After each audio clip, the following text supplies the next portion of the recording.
안디옥 교회로 파송받은 바나바와 바울은 교회를 안정화시키고 신앙을 성숙시키는 일에 전심을 다 기울였습니다. 그런데 이런 안디옥 교회에 하나님이 말씀하셨습니다. 바나바와 바울을 내놓으라고 말이죠. 하나님이 어떤 식으로 이들에게 이야기하셨는지 그것도 사실 좀 궁금하기는 해요. 바울에게 이야기하셨던 것처럼 말씀하시지는 않았을 거고, 바나바와 바울에게 하나님이 이야기하셔서 그 내용을 사람들과 공유하게 하셨을까요? 아니면 그 외에 다른 사람에게 이야기하셔서 모임에서 발언하게 하셨을까요? 궁금하기는 한데 알 방법은 없네요. 아무튼 안디옥 교회에게는 충격이었을 겁니다.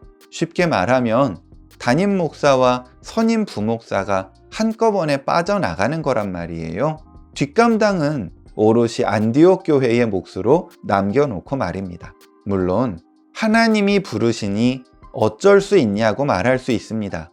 그런데 그게 내 일이 아니니까 그런 거지, 이게 내 일이라고 생각해 보세요. 이거 정말 미칠 일 아닐까요? 그렇다고 안디옥 교회가 몇십 년 된 안정된 교회가 아닙니다. 안디옥 교회도 세워진 지 얼마 되지 않는 교회예요.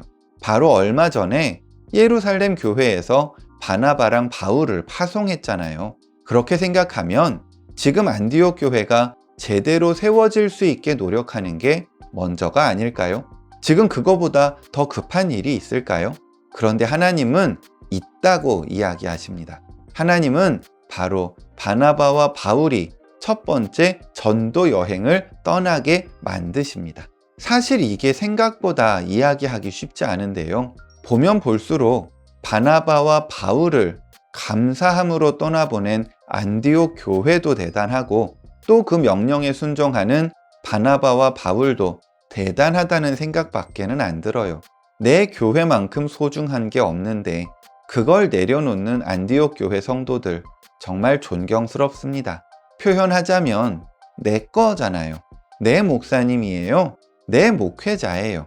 지금 그런데 나를 안 돌보고 어디를 가요? 그런데 그 마음을 내려놓습니다. 그 권리를 포기해요. 그리고 하나님이 쓰실 수 있도록 내어놓습니다. 정말 그럴 수 있을까요? 이게 목회자가 아니라 내 재산이라면요? 이게 내 가족이라면요? 이게 내 자식이라면 내놓으실 수 있겠어요?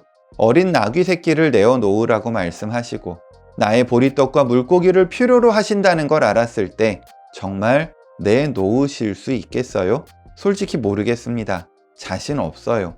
어쩌면 바나바와 사울이야 어차피 떠나온 거고 또 떠나가는 거니까 그러려니 하고 생각할 수 있습니다. 그런데 안디옥 교회는 다르잖아요. 남는 사람들이잖아요. 떠나는 사람보다 남는 사람이 더 힘들잖아요. 그런데 그럼에도 불구하고 결단하고 그 뜻에 순종하는 안디옥 교회, 정말 멋지다는 생각이 듭니다. 그래서 다시 생각하게 되는 거지만 신앙은 연차에 따라 깊어지는 건 아닌 것 같아요. 오래 다녔다고 신앙이 깊어지는 건 아니라는 거죠. 물론 구력을 무시할 수는 없습니다. 오래 있었고 긴 시간 남아 있었기 때문에 가능한 부분이 있죠. 그 짬에서 나오는 내공도 무시할 수 있는 게 아닙니다. 그러나 신앙은 그것만으로 이루어지는 건 아니라는 겁니다. 신앙은 하나님과 가까워지는 거거든요. 하나님과의 친밀함이라는 겁니다.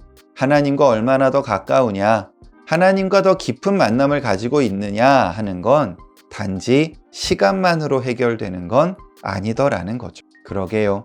오늘 나는 하나님과 어떤 만남을 갖고 계십니까? 기간은 오래되었는데 아직도 인사 건네는 것도 어색한 그런 관계인 건 아닌가요? 그런 사람이 있다는 건 아는데 한 번도 제대로 인사를 건넨 적도 없는 얼굴만 아는 교구 식구와 같은 관계는 아닌가요? 지금 하나님과 나와의 관계가 다른 누구보다 친밀하다고 말할 수 있습니까? 정말 그렇게 깊은 신뢰를 쌓아가고 있습니까? 바라기는 그 관계를 위해 애쓰고 수고할 줄 아는 오늘이 되었으면 합니다. 또 뵙겠습니다.